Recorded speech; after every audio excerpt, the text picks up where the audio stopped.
You have the capacity to tell stories. You have the capacity to create a narrative. And no matter how big or how small it may be, you also have a captive audience. It might be a captive audience of one or two, but you have a captive audience. You have the ability to influence or have some people to think about or have individuals think about things in ways that are, potentially productive. Just like there are entities or there. What's happening, y'all? This is Mike D with Black Fathers Now, where we're bringing the village to the brothers. Every couple of weeks, you can look forward to a quick inspirational message or a thought-provoking guest with knowledge and wisdom, all geared towards helping you be the best father that you can be. We're bringing the village to you. Now it's your turn to do something with what you learned. All right, y'all. Let's go.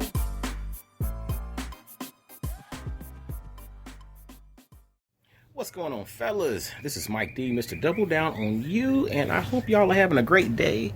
Hope y'all are making things happen and making the most of the moments that we have. Because again, when you think about it, all we have is this moment. What's happened already is the past, water under the bridge. What hasn't happened yet is undetermined. That's the future. What we have is right now, and I hope you all are making the most of those moments. Today's quick episode, man, I really want to touch on the concept of storytelling. Storytelling. When you think about any situation, any circumstance, anything that you view, any news article, anything that gets put out there, the reality is it's all about storytelling. What story is being told? What narrative is being created? And you really need to sometimes really evaluate who is telling that story, because everyone has a motive. Now, every motive does not mean that someone is being malicious. That doesn't mean that someone is trying to do harm, but there is a motive behind it. That motive could be inspiration. That motive could be to incite action. That motive could be to help people to improve and think about things differently. That motive could be, simple motivation. Like they want you to be the best version of yourself, or to really pull that thing that's inside of you out to make the best things happen. So the reality is storytelling is extremely important, but we have to challenge at times who we allow to tell those stories. Who we allow to tell those stories. Who do we give authority to tell stories that actually are supposed to move the needle? Think about that.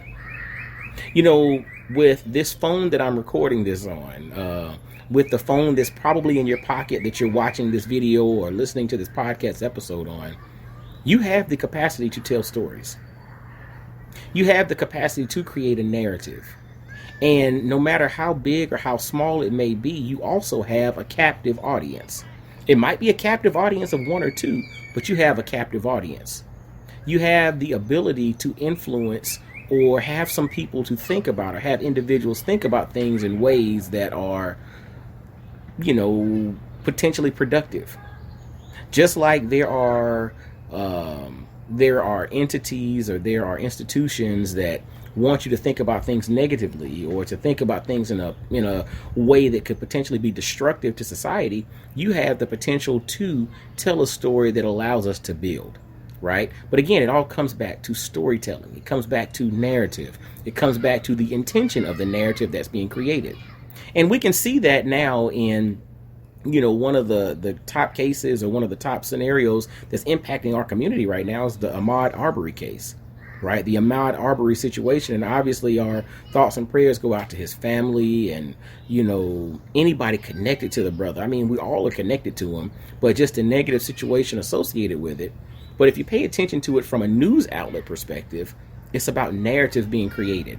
It's the narrative of him. It's the narrative of the murderers. It's the narrative of, everything, the laws and everything associated with it. And we have to be mindful of that. Every story, there's a narrative associated, and there is an intention behind every narrative. And my challenge to you, brothers, as you realize the impact of the phone that you have in your pocket, which literally at this specific moment can impact the world, right? That you can reach anybody at any space around the world at this given moment using this device that you're watching this video or listening to this podcast on.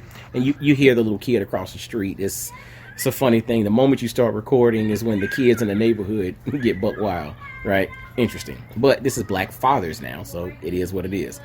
But long story short, when you think about the concept of narrative, you have the capacity to create a narrative that could incite positive action, that could help people to think about things differently, that could help folks to see things from different angles.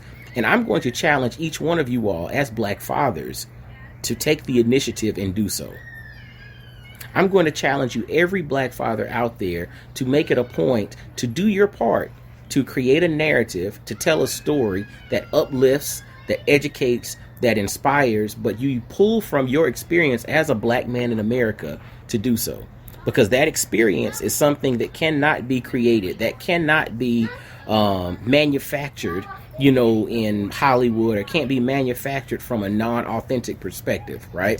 And that's the beauty that we bring to the table as Black men, as Black fathers, is we have the capacity to tell stories from an authentic perspective that actually can move the needle.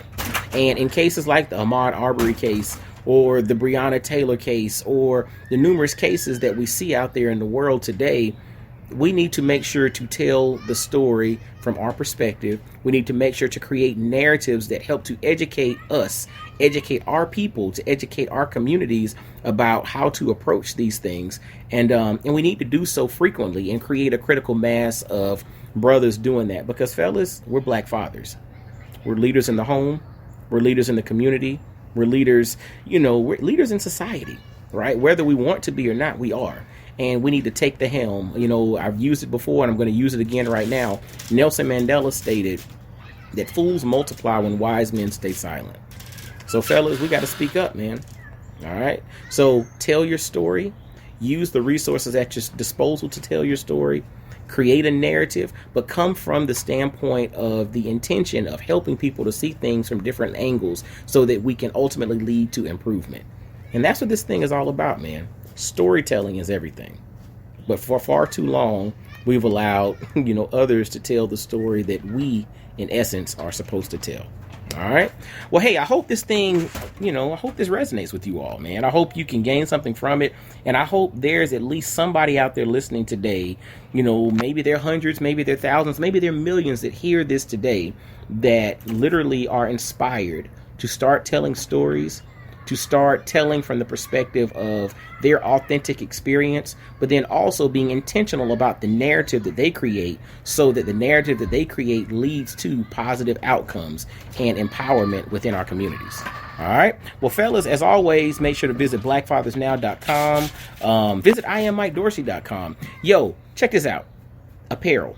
Father's Day is coming up. Ladies, I know y'all are listening. Visit blackfamilyapparel.com. We have some dope apparel to celebrate dads and Black fathers on Father's Day and father-like figures. Let's not forget about the brothers who might not be biological fathers, but are father figures in the lives of kids. Let's celebrate them. Let's not forget about us. We don't forget about y'all on Mother's Day, so don't forget about us on Father's Day. But visit blackfamilyapparel.com and grab some dope apparel that celebrates the Black family, but it's a lot of stuff there for, Father's Day. So grab the stuff now because, again, fulfillment times have been a lot slower due to the COVID-19 crisis. So get your orders in now.